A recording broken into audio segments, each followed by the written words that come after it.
Hey, we're live. This Life in Tech episode 161. As the apocalypse is upon us, I'm Jason. The defeater of apocalypse, the bad guy, is still here. The bad guy. You're badder than the apocalypse. I am. And I'm still TK. I'm not afraid of no apocalypse.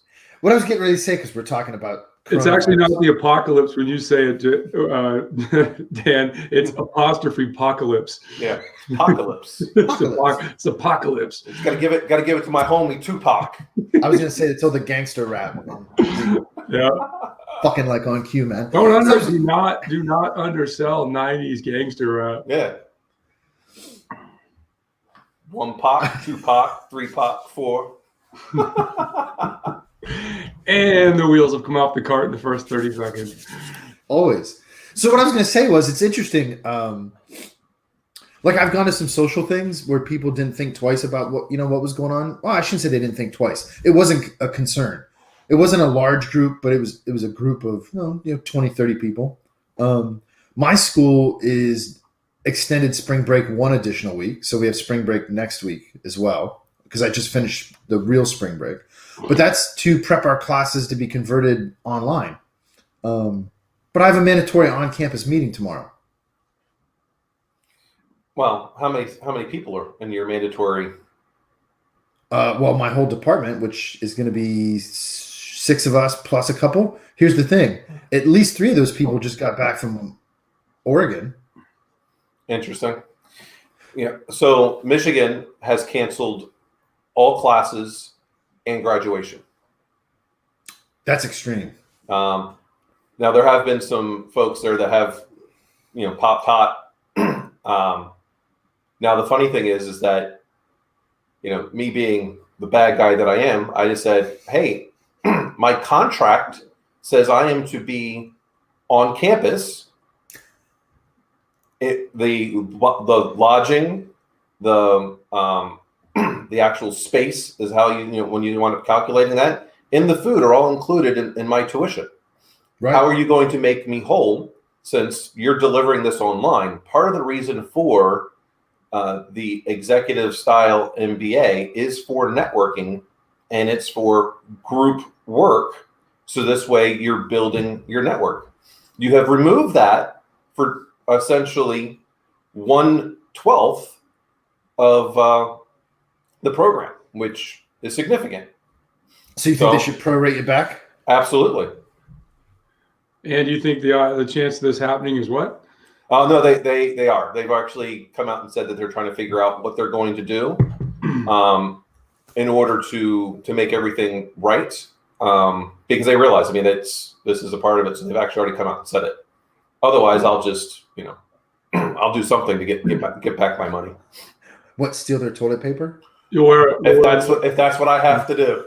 You'll wear a Northwestern hat instead. Yeah.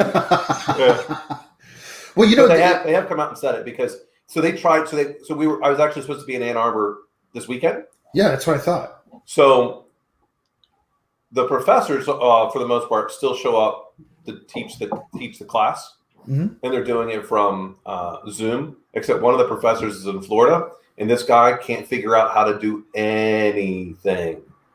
And then one professor who is, on point, like he knew how he needed this stuff to get set up to where he can have multiple cameras going on, and where he's going to have, so he can split the screen so everyone can see it. He was on point. He's got the performance arts piece there. Oh yeah. It was, and that's not an easy class because we're talking about, in this case, because it's case studies, and we're analyzing financial statements to determine whether or not a company is over or underperforming. Which, oh, by the way, from all the stuff that I've done with my own little fund, I'm only down 8% where the market is down like 40. So anyone needs some stock tips? And I did short Tesla. I made $1,000 off of shorting Tesla because when we were at 900, told everyone one of my predictions: straddle it. You all would have made a ton of money if you had just straddled it when we did this in December. Well, damn, I'm good. I thought even during the apocalypse, I still got tips for you. Buy BlackBerry. Telling you all. Buy Buy a BlackBerry. BlackBerry or BlackBerry. BlackBerry. Buy BlackBerry. I bought them not too long ago because they were at their 52-week lows, already gone up $2. They're going to announce their earnings next week. Buy now. Better buy on Monday. Hey, Put that order in. Speaking of blackberries, since we're just gonna get warmed up and They're tasty. bullshit for a while. Speaking of blackberries, when I was in Ohio, man, I took my daughter to an Amish farm. So because she likes animals, right? And like, I need to kill some time on a whatever day it was afternoon. Let's call it Saturday because they're all Saturday to me. And so we ended up going to one that has a petting zoo. Now listen, it ain't a petting zoo. What it is it's all the pregnant animals that can't be housed with the regular livestock. They put into a barn because that's what you do. And you put up a sign that says $5, come pet the goats and all this stuff, right? Dude, I have never seen little kids laugh so hard, so long, because they had all these little pygmy goats that were running around.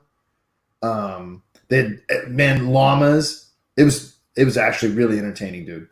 And so I'm like, well, this is a really, because the Amish being anti-technology, this is a really low-tech solution to have some,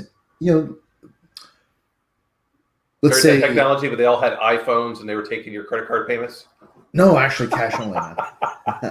Cash only, and they didn't even have. I was saying because iPhones are low tech, so they didn't even have an electronic cash register, man.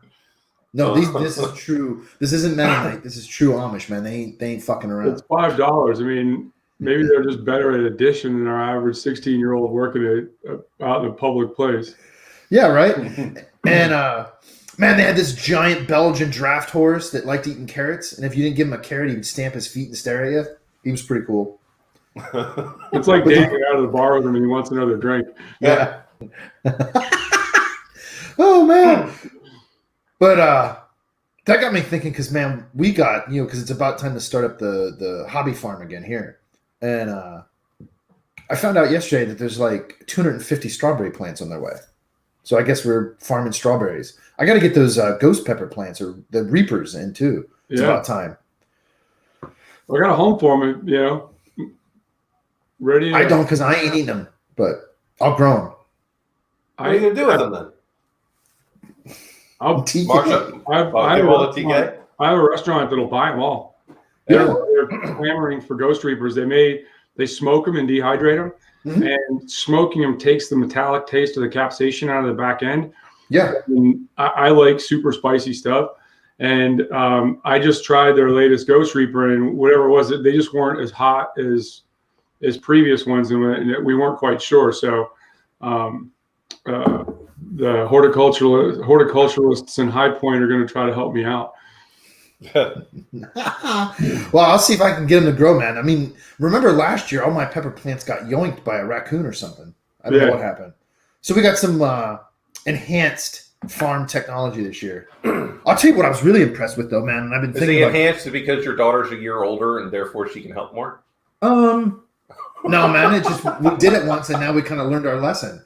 And so, want to hear a funny story about little kids and strawberries? So when I was a kid, we lived in the western part of Virginia. I mean, in the Blue Ridge Mountains, right? It was before they called it West Virginia. Well, no, it was in the western part of Virginia, not West Virginia.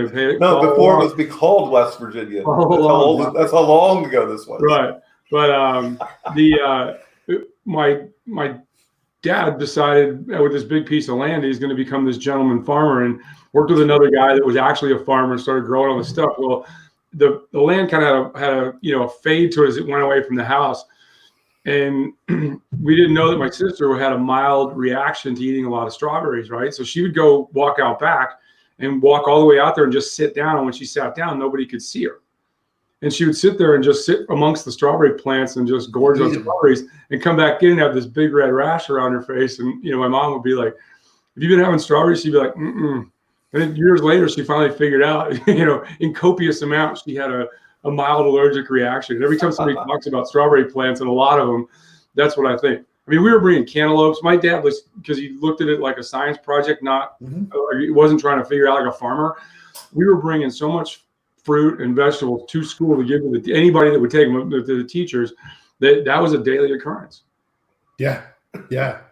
Well, and so that's like one of the things we learned through our experimentation is how to better stagger the planting so that they're not all harvesting at the same time. Because man, we actually wasted a fair bit because there was no way to physically get to it.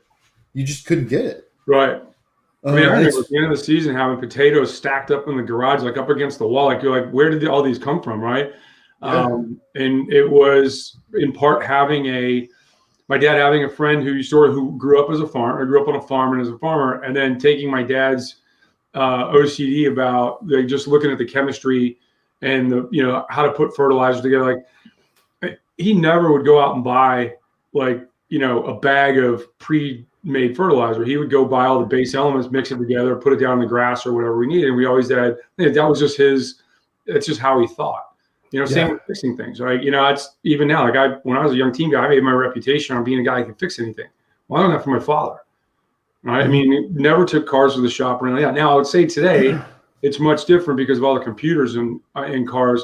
You plug it in, it tells you what's wrong, right? Whereas before, my dad could go into any car and diagnose what went wrong, and boom, half an hour later, I have it back.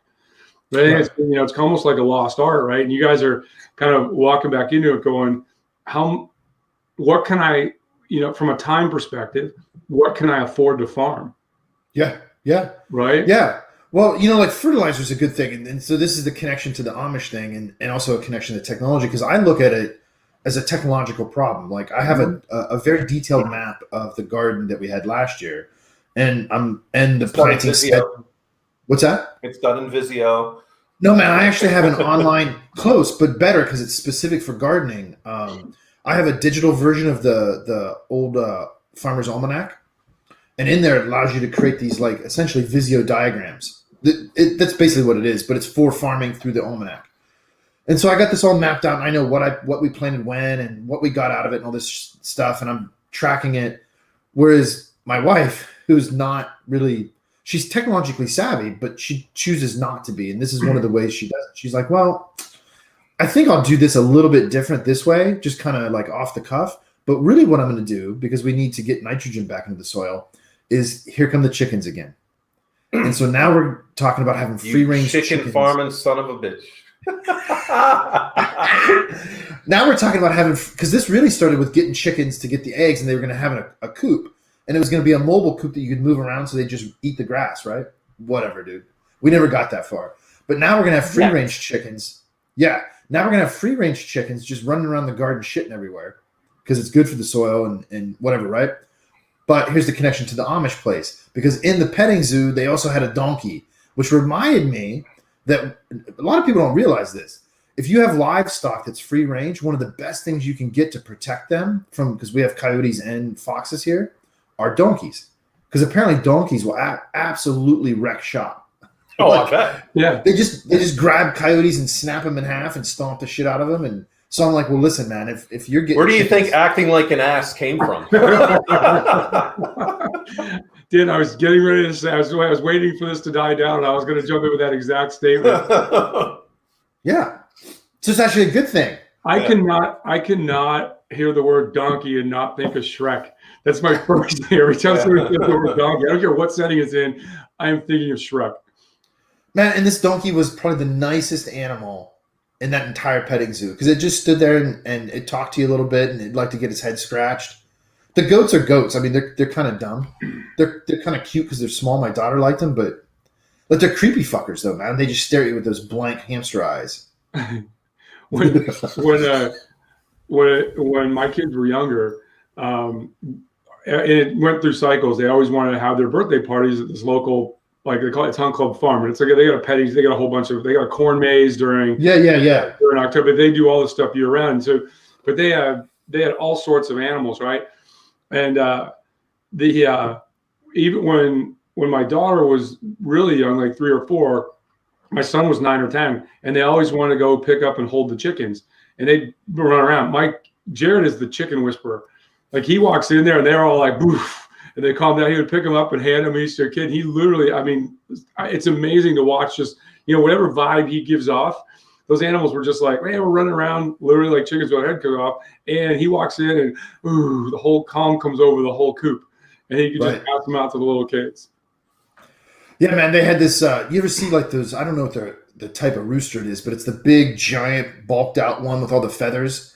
Yeah. And they had one man. This dude was just patrolling around, just walking Yeah. around, and he That's drove where, in the like term, that's where the term "cock of the walk" comes from. See, I just said about you guys knock about. I'm not kidding. No, yeah, totally. I'll tell you this before we actually try to get some technology or something. So when I was in school, I met this nice young lady from New York City, and didn't realize how she went from living in New York City to ostensibly living in Boston, right? Mhm. And so I just have growing up, I kind of had the best of both worlds. I grew up in rural Virginia, and then when I was 9, I moved to the suburbs of Boston, right? So you had both ends of the spectrum of living in my life, right? And so I said, come on, let's go out. We'll go see my parents. They're like an hour outside of town, right? We're on the way out there, and she's like, that is the ugliest dog I've ever seen. And I'm looking around going, where's the dog? Where's the dog? And we're out by Concord and Lexington, where you start to get, it's kind of, it's almost to where I used to live. And there's a lot of farms out there, and there's just, there's gentlemen farming everywhere out there. Yeah. And, I'm looking around. I go, what are you talking about? And she's like, right there. And she points. I look over. It's a goat. I go down about one more exit, do a U-turn, and drive back to Boston. I'm like, nope, you don't need to meet mom and dad. Oh God, man. Yeah, you're off. It's true though. It's true. I used to run a day camp in Connecticut, and we'd get a lot of inner city youth. And we took them to the Bronx Zoo one time, and these kids they had no idea what a horse was. Like they understood the word horse, but they'd never seen one. There was no spatial relation to it. No. It's that basketball game you play. Yeah. Did I tell you my zebra story at the San Diego Zoo? When the team guys were riding them drunk. But Yeah. think about it, it's all psychological barrier, right? That's the whole premise of most of these modern zoos. And San Diego Zoo is really at the forefront of creating barless visitation with the animals, right? And it's why I always tell people, like, if you go to the San Diego's or any of these big modern zoos and they have an animal in a cage, right? It's for a reason. It's because that tiger is like Crocodile Dundee. That Chris Rock at one time was talking about, like, somebody went to the zoo and jumped in the thing and the tiger killed me. They're like, that tiger went crazy. No, that tiger went tiger. Yeah. In the immortal words of Chris Rock, right? But you think about it, like that, especially in inner cities, what they've not been exposed to, right? One of the big conundrums in the SEAL community was always, how do we get more diversity, right? And every commander, every spec war commander, 1-star now 2-star command, has striven to have much, much more diversity for one reason. We deploy around the world, and you want to always have people that look like the people where you're going, right? It breaks down barriers and everything else, right? And over the years, you start to think about, especially when you start talking about the African American community, wanting to get more. And this is a huge thing. I mean, they've got diversity coordinators. You've got team guys that are African American that are going out in an active recruiting process, because it's like the Roger Bannister theory of life. People don't imagine they can do something unless they see somebody that looks like them having done it. Right. And so you're basically putting people all around. And not so much now, but certainly in my era, kids that grew up in the early 60s, that 1860s, correct. Right. One of the hard things when you would talk to people is there were no swimming pools inner city. So when you say, well, what's the biggest impediment to getting a person of color into the SEAL program? They can't swim. Right. And so their thought process actually says, well, I'll go to the Army. And fully well knowing that if they go to the SF, they're still going to have to learn how to swim. Right. Everywhere's got to learn how to swim. But the priority or the precedence of order, I'll get to I don't care where I was, what I was doing. If I felt threatened and I had the opportunity to jump into the water, I was jumping into the water, because most people, that's not their natural reaction, is to jump into the water. And I was begging you to get in the water with me. Right. Where I had a significant tactical advantage. That wasn't a thing from the SEAL community. That was my mom taking me to the Y when I was 4 or 5 years old and having what I believe this really big lady, she was probably 5'5". I was a 4-year-old kid, right? But she was a big adult to me, standing me on the end of the diving board and flinging me into the pool. Right. I went to the bottom, pushed myself off, and figured out I could live. Then I grew up on a lake where I was in the water all the time. So I would rather be in the water than do anything, right? And if you look at whatever it is where people haven't had exposure, that's when you get fear, right? People are scared of animals because they've never been around them. Or they're scared of other people, right? They're scared of other cultures, right? I mean, it's one of the things that you guys have heard me say this a lot, that one of the best things that I think it's one of the early gifts that our son got was the gift of travel. When he did one of these young ambassador things when he was like 11 years old, 12 years old, England, Ireland, Scotland, and Wales. And he went all through Europe when he was in high school. He's been to Asia. In fact, he's been to Iceland. And this spring break, he was just down in Cozumel and just came back yesterday. And it's about, it's not being fearful of other things. And the worst thing you can be fearful of is other people. Yeah. Well, even for extreme introverts, complete isolation is never healthy. I mean, it's not psychologically healthy for any human being. So complete isolation is a pathology. Being an introvert doesn't mean you don't want to associate with other people. It means that you have certain ways that you want to, and you would like to process things internally first before they get loose. Right. Exactly.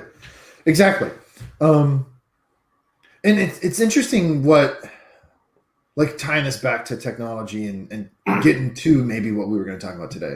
But, with the quarantining that's going on and what do they call it? Social separation. I don't know why we social distancing. That's it. Thank you. I don't know why we need yet another new term for the same thing. Isn't it interesting? Like you were saying, Dan, in the pre-show, that there's a lot of our culture that says being online is some type of pathological isolation. When in reality, it's just a different modality for interaction. I don't think it's as good. I don't think you can do it exclusively, but it certainly can work, and it's certainly, I would argue, and I'm curious what you guys think, better than the alternative, which is no interaction.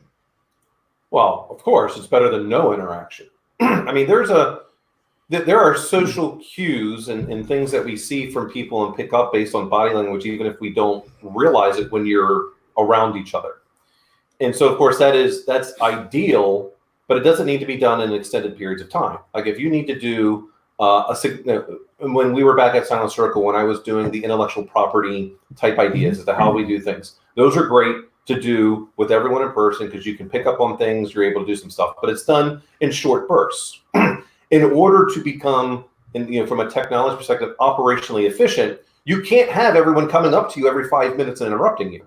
And that's what happens in not just from an IT perspective. I mean, but think about the finance people when they're trying to balance the books. If someone's coming up to them every 5 minutes interrupting them, it's going to take that much longer to balance the books. Or if they're doing underwriting work in a mortgage type scenario. I mean, it's a lot of things that require a logical order. If they're constantly interrupted, it extends, beyond, the time period it would normally take.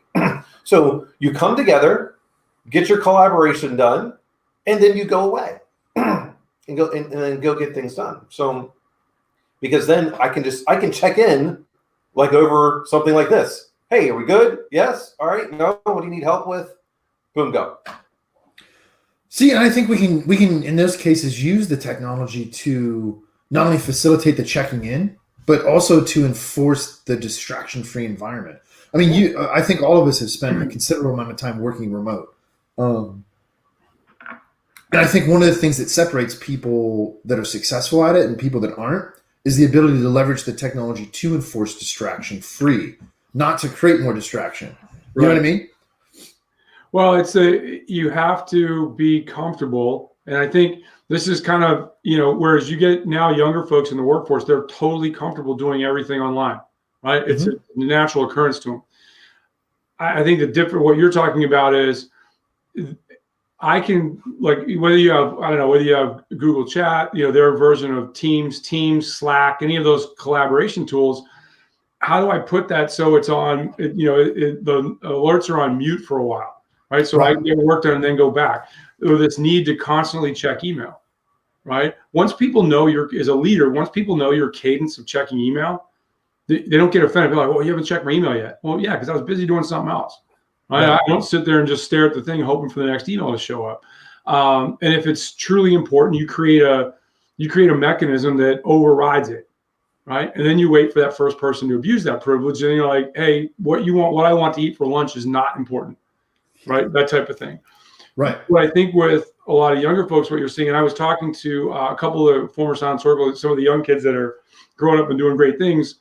I saw them out at RSA, and they were like, that ability to ignore the incoming is been a challenge for them, right? And that I think is, and I think from an administrator standpoint, you can set that up. You can kind of help people out with that, because if you really need to get in touch with somebody for something that's that urgent, you're going to pick up the phone and call them, right? You're not going to, or whatever that is, you're going to light that thing up and say, hey, let's go.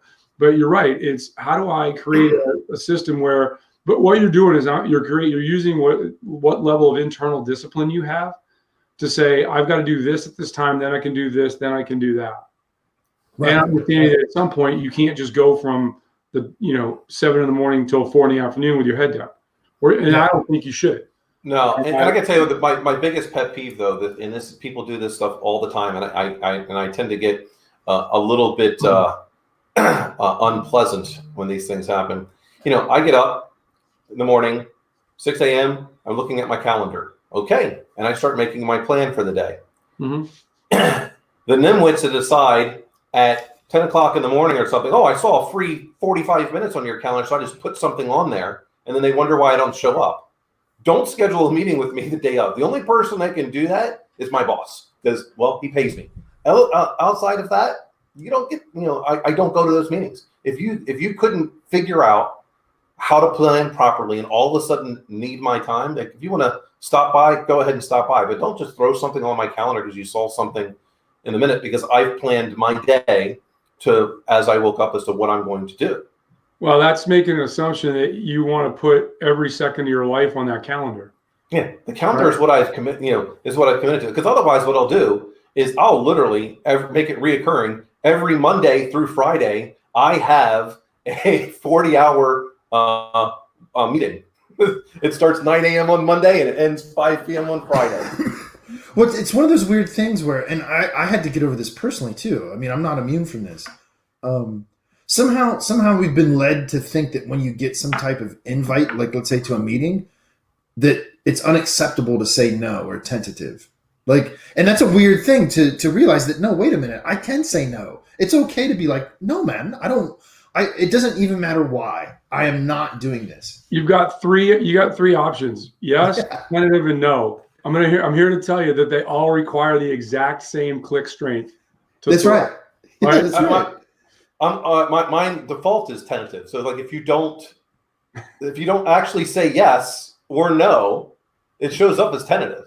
So sometimes they think I'm going to be there. That's a life statement right there. Yeah. His default in life is tentative. Yep. I'm not committing to those meetings because I may have something else better might be coming up. Right, but I think we get this find free time in the calendar thing. And you're especially if everybody's on the same the same productivity software suite, that this finding open time. It's like, hey, just because I don't put it, there's actually a commercial on ESPN, and Damian Lillard, who plays for the Portland Trailblazers, sits there, and he's supposed to be working. The premise is he works at ESPN part time, and he's got his calendar up, and every hour is blocked off, and it says Dame time.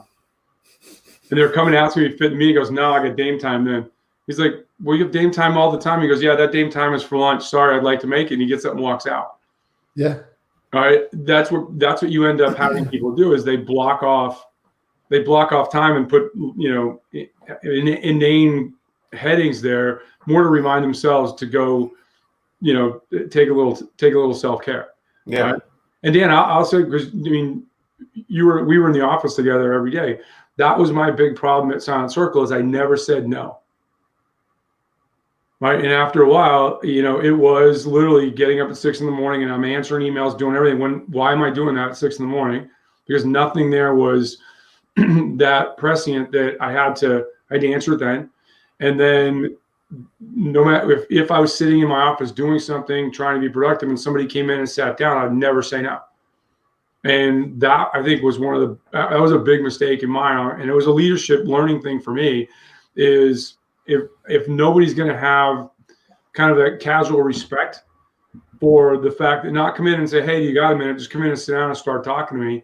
But I created that environment, right? That's not on them. I basically allowed that environment. And by the end I'm proud of you for taking accountability of your actions. Thanks. At least one of us does, Dan. I can't take accountability for your actions. Or yours. Or yours, yeah. I was gonna. No, but you're absolutely right, man. And you know how absolutely empowering is it when that switch finally flips and you're like, wait a minute.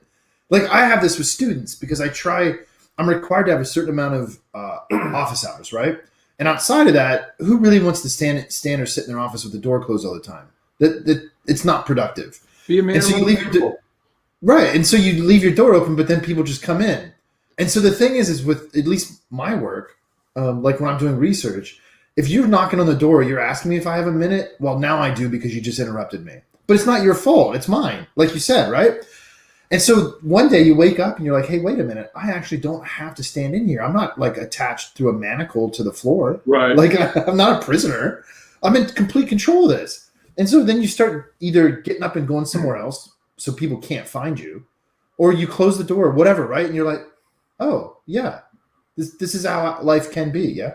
But let's look at it like this. So if you look at the Microsoft productivity tracking tool, Microsoft Delve, if you want to use it to its fullest extent, which having talked to some Microsoft folks, they're really this is a fully integrated part of their day. Oh yeah.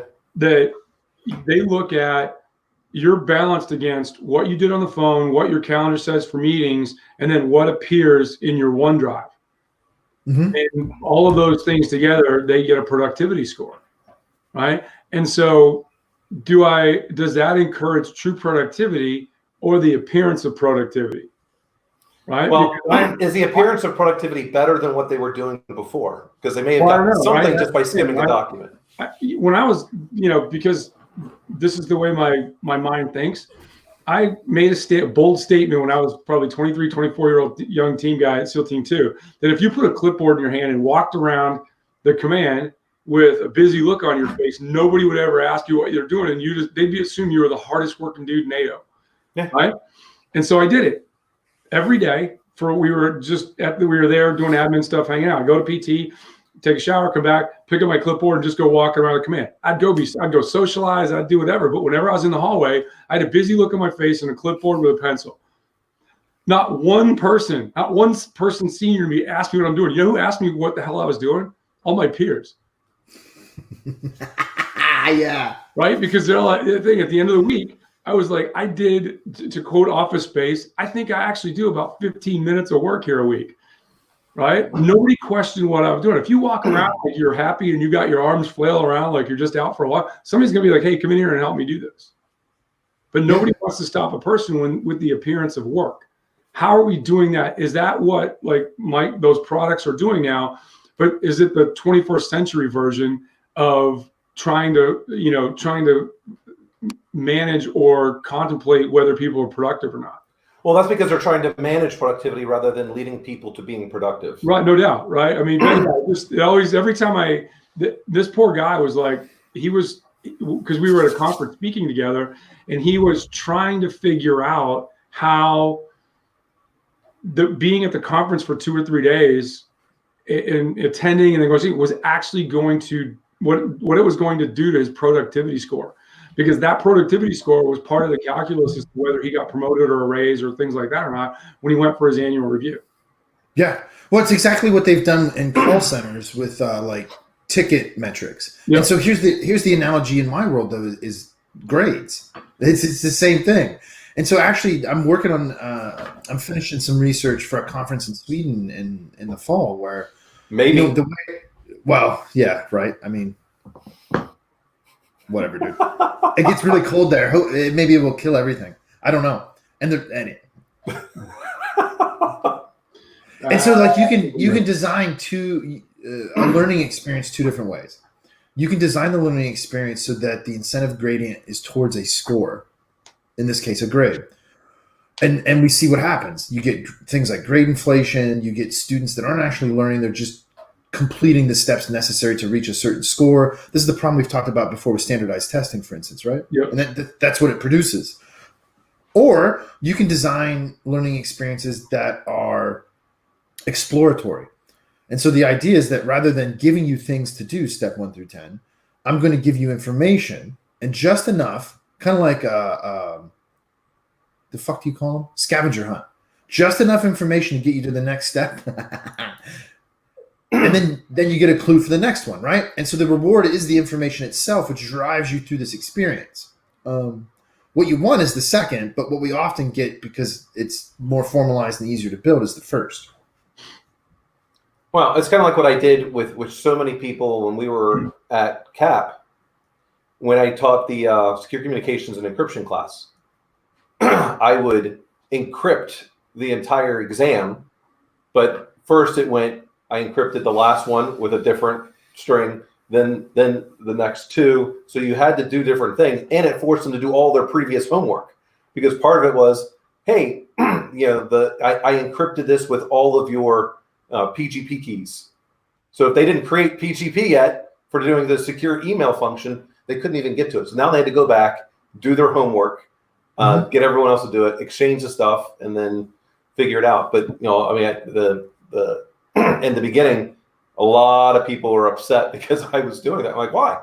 This way, I make sure they actually understand, and they've got the operational aspect as to how to do. Like the dean, Helen, why aren't you answering your phone calls from the students when they call you? I said it's very clear in class. We were at Silent Circle. I gave them all codes for silent phone and silent text. You don't call me on silent phone, I'm not answering. This is a secure communications class. And if we're talking about student information, as far as I'm concerned, it should be secure. I think that would work. When I was at Silent Circle, if you were an employee, I wouldn't answer the phone unless you called me on silent. I think we got to eat our own dog food. Yeah. Mm-hmm. We had more subscribers because every 10 weeks I was adding another 20.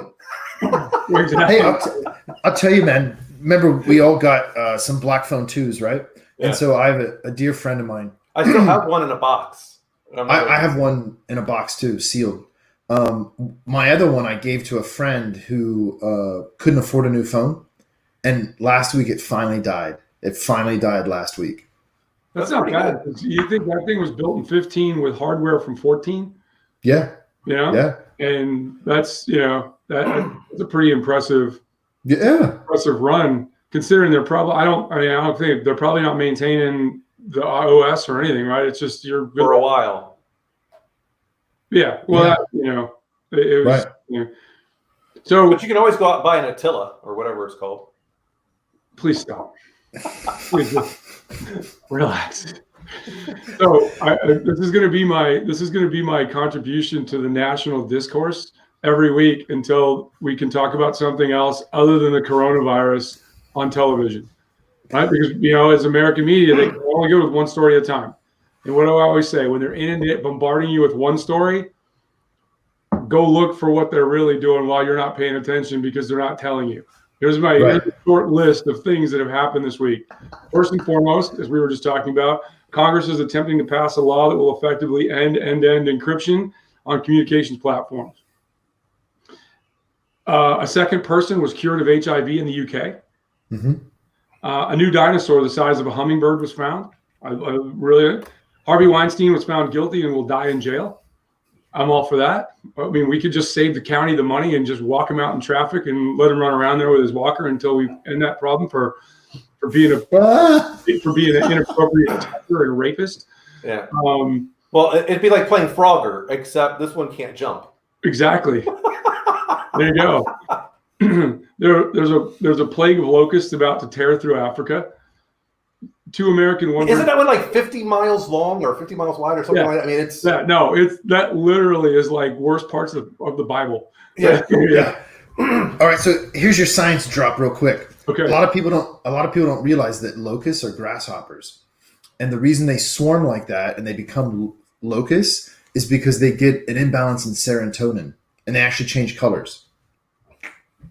Look at the big brain. That's Music. fine. It's one of the few things he remembered from his undergrad in biology. No, man, because growing up in Ohio, we got cicadas, right? Oh, And we had the 13-year and the 17-year variants. The cicadas they're just locusts that have a better address. See, and that growing up, my parents always called them locusts. No, they're cicadas. They're not locusts. Locusts are grasshoppers that have a serotonin imbalance and they swarm. Yeah. All right, back to the list. Feel free to interrupt me with useful information anytime you see fit. 2 Americans and 1 British soldier were killed in Iraq. The U.S. is currently responding with massive airstrikes. That would make the news on a normal week. It blipped barely. Yeah. This is an interesting thing. Russian parliament passed the reform allowing Putin to stay president until 2036. He's now the Michael Bloomberg of thing. Michael Bloomberg wanted to be mayor for a 3rd term, so he just bullied the city council into changing the rule. An asteroid is to fly by Earth. It's supposedly a pretty big one. I'm more concerned. I'm more interested to see how it affects tidal changes. What are the normal tides and what happens when this big rock passes by us? Oil price war between Russia and Saudi Arabia and the beach. Gasoline just went under $2 a gallon. And because Saudi Aramco just flooded the market. They said, what was it, another 1 million barrels a day? Oh yeah, they're like, F you. Here you go. Have some of that, Russian. Deal with it. Yeah. But it's like it literally is like the tide around here as we get ready to run into tourist season. The gas prices start to go up here, and now we're having the inverse effect. And dengue fever cases going up and being overlooked because of the less deadly coronavirus.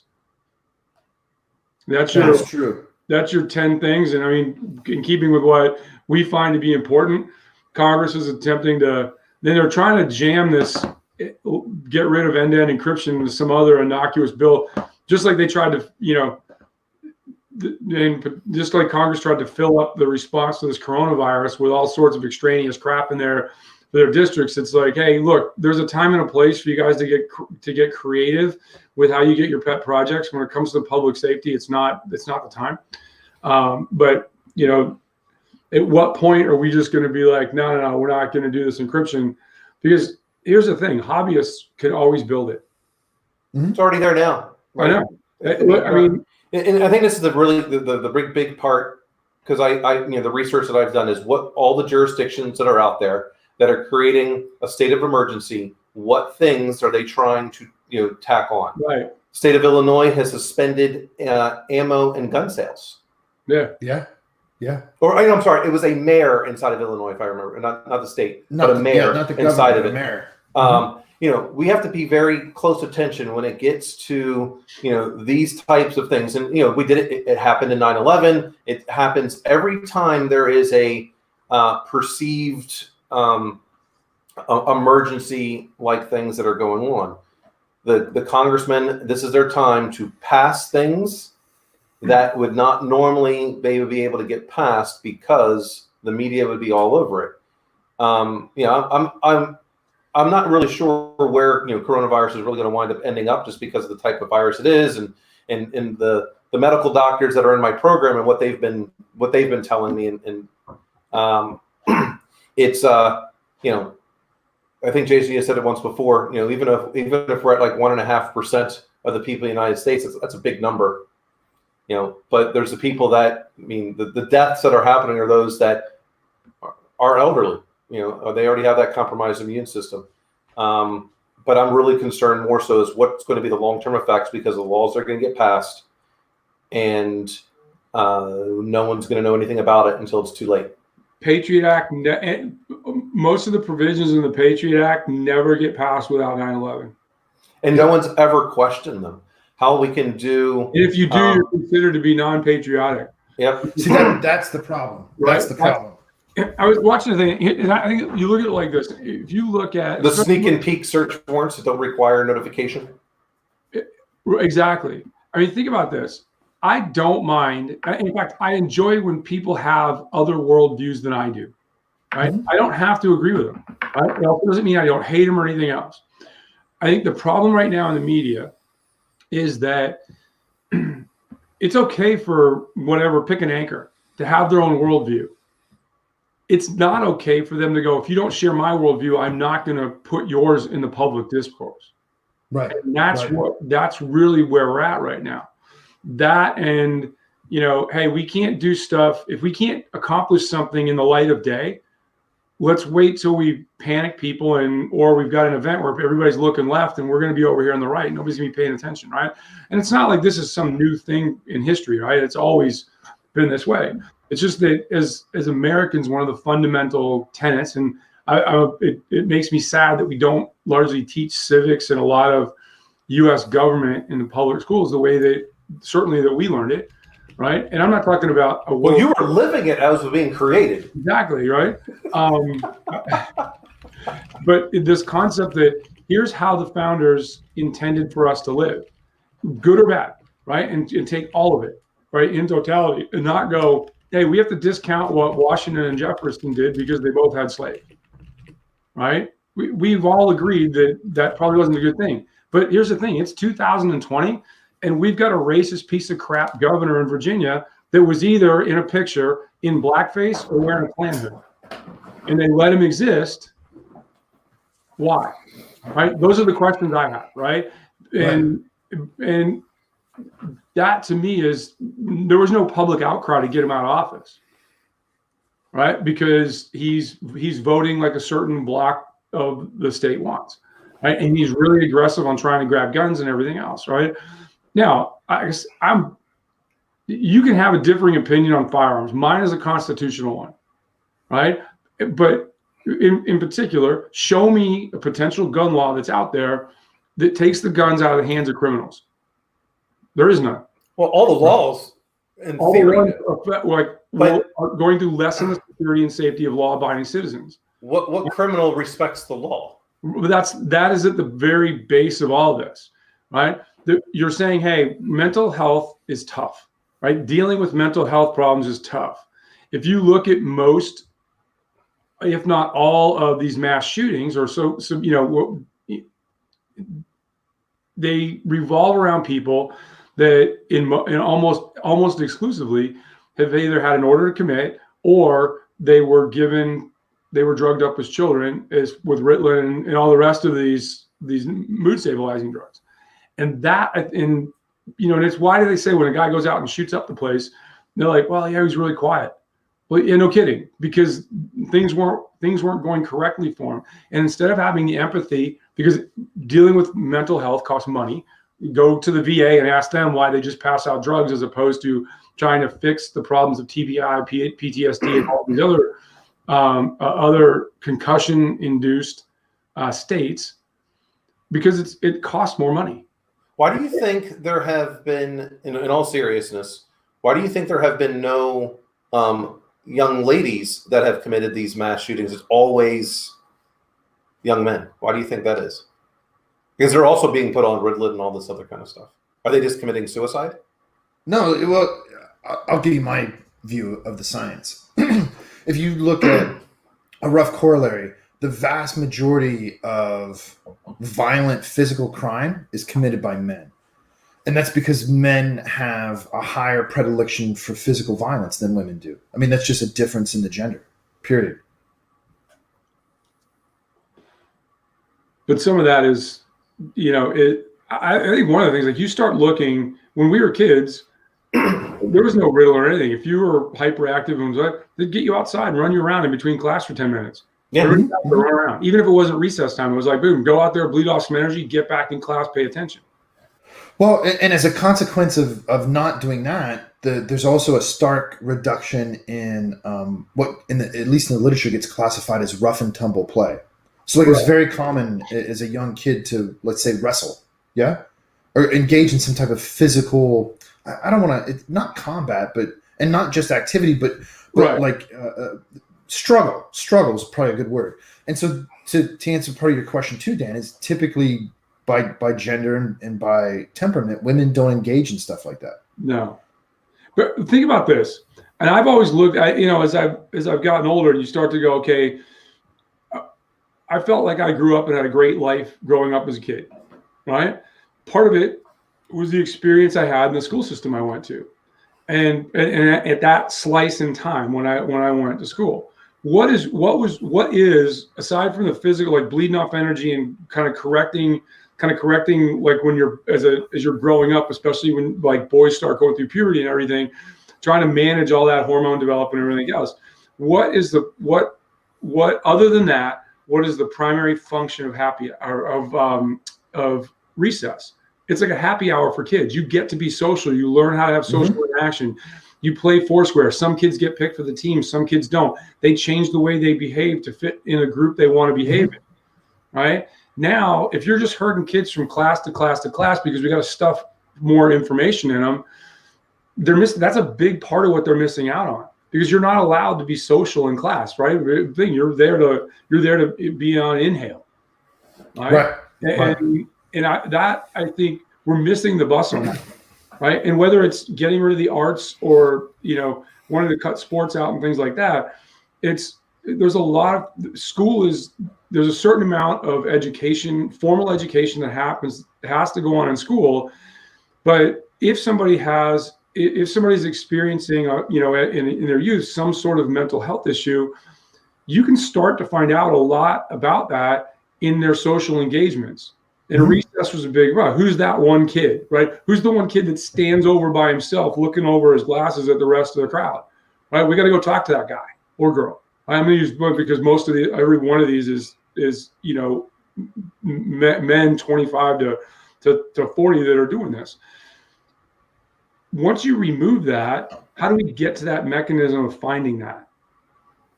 Right. I don't know. What's the answer? Somebody clearly articulate this to me. Right. And everybody's feelings gets hurt. Well, you put kids in a situation where somebody might not get picked for the team. Great. That's life. How many times have you interviewed for a job and you were the one that didn't get it? I can't think of any. Yeah, exactly. I knew that was coming. The minute it was rolling out of my mouth, I knew that was showing up. Right. But that's the thing, right? Somebody's got to get picked last for the team. Sure. If you don't want to do that, go out and practice. Well, that's the thing about that. When you bring it back to not picked. I mean, Tom Brady is brought up quite often, but think about the amount of people because the better example to me comes back to Chris Carter, who was one of the best wide receivers of all time. He was a scab. Back in the 80s. So people, you can either choose to allow it to motivate you, or you could choose to accept it, or you can basically go, well, I'm just not good enough, and go hang your head in the corner. I mean, which one do you want to be? The Chris Carter story is interesting on a number of levels, right? He was asked to leave the university or Ohio State University early because they got these little gold pins or something for their lapels, and he sold them. They were like little pants. Apparently it's a big deal to Buckeye fans, right? And so he sold them. Right. And he got basically kicked out of school. Well, his big penalty for that was being a first-round draft pick of the Philadelphia Eagles. Right. And if you look and listen to his story, coming out, he could catch anything. He had a huge catch radius, and obviously he's in the Hall of Fame now, right? But he had a huge catch radius. You know what he couldn't do? He couldn't stop drinking. Right. And over a couple seasons, his head coach, Buddy Ryan, was trying to get a handle on that, but couldn't. And so what did he do? And Chris Carter credits this with saving his life. He cut him. Yeah. Mm-hmm. He said, hey, you got to go figure this out, and not playing football is where you have to start. And Chris Carter's like, that time when he got cut was the first time he never made the team. Right. In anything in life, whatever it was, he wasn't picked. And having to do that level of self-reflection and growth is hugely important, because what happened? He went to the Minnesota Vikings after that. Well, aside from the fact he was just a badass receiver, what was the best thing I think that happened to him? Randy Moss showed up. He could have gone two ways with it. One, hey, F you, this is my team, and get cranky when Randy Moss would get the ball thrown at him. But what did he do instead? He said, hey, don't be a dummy like I was, and took him under his wing and became his mentor and gave him the benefit of his experience. That's what adults do, right? That's totally what adults do.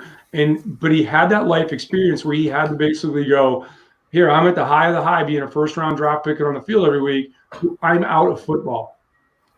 right? Well, The great thing about about Randy Moss that happened with Chris Carter, it allowed Chris Carter to actually become a 1,000-yard receiver. Yeah, because people had to cover Randy Moss. You couldn't double him. You had to choose your poison. Because I would look at it as Chris Carter was a good receiver, but without Randy Moss, would he have been a Hall of Fame receiver? I don't know. You don't know, but think about how many times when you hear on in your life, right? Somebody shows up and you're like, wait a second, that guy ostensibly does what I do, right? Why do they have another guy that his core strength is what I do? What am I doing? And that starts adverse behavior a lot of times. So how do I get through that, right? I mean, Mark from Silent Circle, British Mark. Yeah. He's back in the UK, isn't he? Yeah. He's back there full time. But when we had all left, he got called in one day and said he was going to help interview a guy to be the vice president of product. He went and looked at his business card and said, "Hey, I'm the vice president of product." Right? It's like, I might want to start looking around. Right? And you need how many great receivers on a team? You need, you need multiple receivers, for example, that do different things. I need a guy, a speed burner, that go over the top. I need those slot receivers that'll get in there and just do the dirty work, get their ass beat and catch the ball every time. And then I need a tight end, right? Yeah. They can all be great in their own right, and they don't affect anybody because of where the space that they live in on the field. But when you bring two elite wideouts in, or two elite of anything in any walk of life, that's when people go, you've got one of two choices. Hey, either we're going to be Wonder Twin Powers and we're going to make exponentially better the entire group, or we're going to degrade into childish behavior and do things. And why is it? And football is a great analogy. Basketball, because it's so much smaller and compact.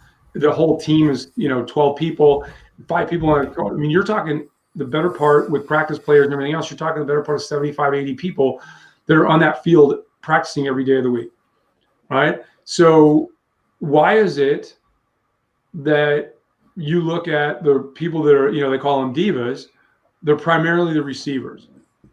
And now the next group of people that are becoming big divas are what? Defensive backs, right? What you don't see offensive linemen being divas. Why? Because they're a unit. 5 of them are together, and every one of their actions so directly affects this person standing next to them and the people behind them that they have to function as one unit. And a left tackle is demonstrably different than a right tackle in what they want from them. Right? And if you think about that as a work paradigm, right, look at the groups of people. And it's said in the NFL all the time, and I think it's a great saying, the farther you move away from the ball, the more of a diva people are. Yeah. Well, and like with your double talent example, at all times, isn't it also, wouldn't you agree, that's why the guy that can explain why you're both here is so important? Right. So that hopefully it doesn't devolve into shenanigans? Coach K. That's the reason why there's a significant vacuum in leadership in life. Well, here's the thing. That's easy to say looking out. But the problem is when you get people, ego and hubris take over when somebody gets the job and go, I got promoted because I know everything. No, you get promoted because you're next in line. Right? You're a great COO, you're a great CFO, so now the opportunity opens up, they're going to give you your chance. Right? And then the Peter principle comes in. We're going to promote you to one level higher than your competence. The problem is, in most cases, in the NFL, again, is the only case where this is not a big deal. If we promote you, if you're a director and we promote you to vice president, you suck at it, there's a huge stigma of going back and being a kick-ass director. If, in contrast, you're a kick-ass offensive coordinator and we make you a head coach, if you're not so good as a head coach, but you were an amazing offensive coordinator, every other team in the NFL at some point will be willing to overpay for you because now you understand the trials and tribulations of being the head guy. And you can not only take your awesomeness as an offensive coordinator and go do that, now you can actually be part of a passive, positive support system to the head coach because you understand what they're doing. And Jay Gruden is a great example on that. I mean, when he was with the Bengals, he actually made a mediocre quarterback And what people thought was a great receiver, when he leaves, no great receiver, and it goes back to maybe a mediocre quarterback. He gets the head coach of the Redskins. They don't do anything really. And then, he was fired, and now he was on the job market for like 2 weeks before he's an offensive coordinator again. Yeah. And I think that, those sports paradigms, because it's a performance-based thing, right? People don't go get your feelings hurt. I don't care. You're still not going to be here, but we're going to want you to come back and do this other job. And sometimes people find out that, how many times have you seen a guy go be a head coach and then he goes back and he's a coordinator for the rest of his career? Why? Because he thought that's what he wanted, right? And how many times do we get to the point where, hey, this is what I think I want, but it's not what I actually want? So Norv Turner is pretty much one of the ones that comes to mind to me. But here's the thing: it took me a while to process, because I was in talking to the CEO, and I was like, well, we got to tell everybody this, and he goes, no. I go, why not? He goes, that's my IP. He goes, that's my idea, right? And it was this, I'm going to hold on to this because I want to be the one to come in for the big win. And it wasn't putting the information out when it was almost like a just in time. Like everybody's over there stewing on the thing. He already had what he wanted to do, but he's letting everybody stew over there. Not, there's a really good reason to do that, is to let everybody have an opportunity to imagine what the solution could be, and then come in and say, these are all great ideas, but have you thought about this? And then in a soft fashion, introduce what you want, because you can take pieces of that and still get the end result. And now everybody feels like they're included. Or you can wait till everybody has an idea and then walk in and go, no, that's stupid. We're going to do it this way. Right. Well, along being a CEO. And that's a great pardon me. That's a great analogy to why playtime is so important for kids, because it gives them the opportunity to go practice, just practice being. It's really what it is. It's not even about right or wrong at that point. It's just learning how to be, and then coming back into a structured environment where somebody hopefully is above them that knows, at least has a semblance of a clue as to what the fuck is going on, and can say, well, no, look, you ought to do it this way, or did you try this, and so forth and so on. True. What do you have to say about that, TK? I'm the one who brought it up. He said his piece. No, I just feel like one of my dogs was in here with me and wanted to get up and. Even like now, in today's world, they call it. We used to say, "Hey, I'm going over to Bobby's house with your kids, and you go hang out." Now there's we call them play dates, right? And we formally set them up and all these other things. That, whether it's one-on-one or group setting, the interaction with your peers, and why do kids get selfish, right? And even as adults, why are they selfish? Well, because I think two things. One, you either grew up with nothing, and now that you have something, you want to protect that. And because you didn't have to learn how to, if you grew up in a rural area and you were really poor, you don't have to learn how to share dirt clods. Mm-hmm. Right? It's, what are we going to do? Oh, we're going to throw dirt clods around, right? Why? Because that's what we have to throw around. We don't have a baseball. We don't have everything else, right? But I think you see it in, middle-class kids and because they have stuff, and it's my stuff, right? And, kids are younger, like, your kids' phones when they're 12, 13 years old, it's my phone. Well, I'm paying for it, and you're a minor, so I'm allowing you to use this phone. And so creating that sense of, hey, yes, you want to play apps, you want to socialize with your friends, but here's a tool for me to communicate with you. Mm-hmm. If you don't establish, the boundaries of my stuff, right, then you get people that they go from being selfish children to being selfish adults. Right? That's that time with peers where you might have things set up a certain way as a kid, and that one kid reaches out and grabs something, and learning how to manage that internally, right? That internal behavior process of, okay, that wouldn't be my first choice of things I'd like to happen, but it's not life or death, right? They want to play with it, right? And do that. And I think the more you can get kids in a setting where they can just go be by themselves. And I think those play dates where, hey, stay in your house, watch your kids through the window, right? Mm-hmm. Open the window, listen to what they're saying, right? Because I don't have to see every interaction if you're out in the front yard. If I get the window open, I can hear what you're saying. I can, as you're running around, You might, especially with boys, like you said, they're going to tackle each other. They're going to throw balls at each other and stuff like that. Do I need to see every minute of that? I need to be cognizant of it because they're minors and they're in the neighborhood and I don't, but you've got to allow that the appearance of freedom. Right. And if you put kids on a playground, you've got 100 kids out there and you got 6 or 8 teachers, there's a bit of that freedom. And to tie it back into the privacy, right? When we were kids, if you and I are talking to each other on the playground, if an adult wanted to know what we were talking about, they had to come up and ask us, right? There was consent that we were going to tell them. With what they want to do with all of, putting backdoors and end-to-end encryption, what they're trying to do is remove consent, right? And that's the problem I have with it. Yeah, of course. There's a whole reason. I mean, if the government can't figure out how to do their job, which they already can, they just want an easy button. Yeah. They just want an easy button. Yeah. And then what's that going to do? That means we're not going to have real investigations ever. You're not, they'll be able to find. They can literally just go, well, I need to make a quota today of X amount of arrests. I'm going to hit the easy button. I'm going to go find the crime so that I can go make it seem like I solved it and put things out there. But people have that same problem with like red light cameras, right? Yeah. And I think we talked about this before. There was one in England, right? That just the flash went off all the time, and this was back before it was a digital thing that was sent back Wi-Fi like it is now. They just never put film back in it, and that light gave the Pavlovian response, and they never had to worry about anybody speeding through that. Yeah, right. Do you want to make money, or do you want to stop people from speeding? Right, because we've agreed as a society that speeding, at least in that area in that time, is bad. Right.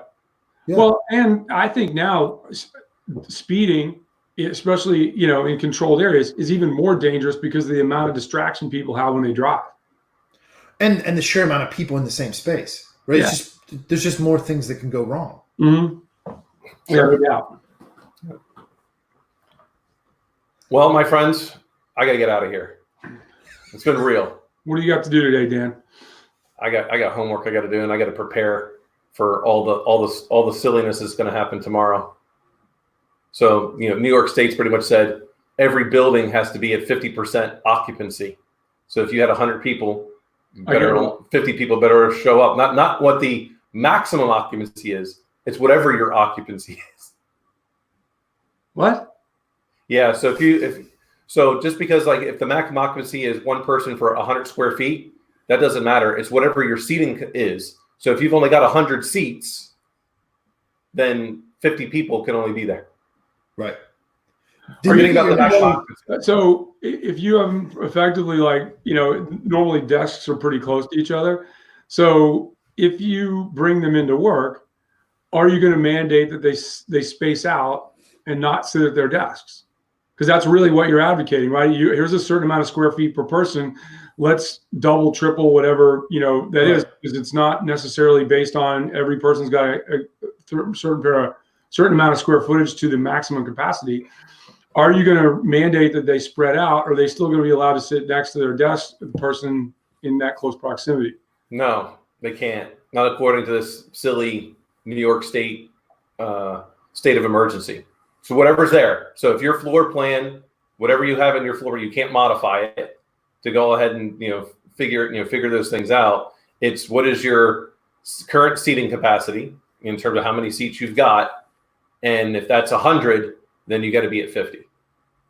It's an old security theater argument. We're like, and folks, this is my last name. Like most people walk through life trying to appear to be competent.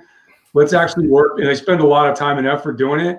Why don't we actually just go out and be competent?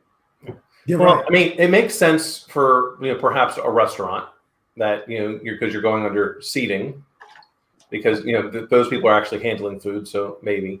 But the thing that I'm trying to get across to some of the people is that, okay, we can suspend mortgages, things of that nature, because we don't have to give out money. But financial institutions are critical infrastructure. You have to be able to give people their current money in a timely manner. I mean, as what's been stated out. Let's look back to 1929 and see how that worked out. Right. So if people can't get to branches, that's going to be a problem. Okay, I have to be able to process, all these other things, but I don't have to process new loans. I don't have to service existing loans, meaning, they call loan servicing. They're talking about collections, basically. I can suspend that, very, but the rest of it, I cannot. And I'm going, look, I don't care what I don't care what the New York state law is, because there's this Homeland Security Act of 2002 and presidential directive, I can't remember which one it is, that trumps any state executive order. I agree. I'm just like, this is what this has to be. So, I think I've already told certain portions of thankfully, like the IT folks can all work from home. The ones I got to worry about is, because we haven't gotten to this point, is how to, we don't have soft phones to be able to handle things in a call center like Q. So, hey, email still works and people can monitor the ticketing system via email. The email queues of that. So solve it that way. Use your cell phone. Make outbound calls. Right. Anyway, got to deal with that's what I get to deal with today. Perfect. Yeah. Well then, hopefully we'll all be around next week, and we'll do episode 162. I will be awesome. All right, guys. Have a good week. Have a good week, everybody. Don't drink any Coronas. Yeah. Why would you drink that? I mean, Later.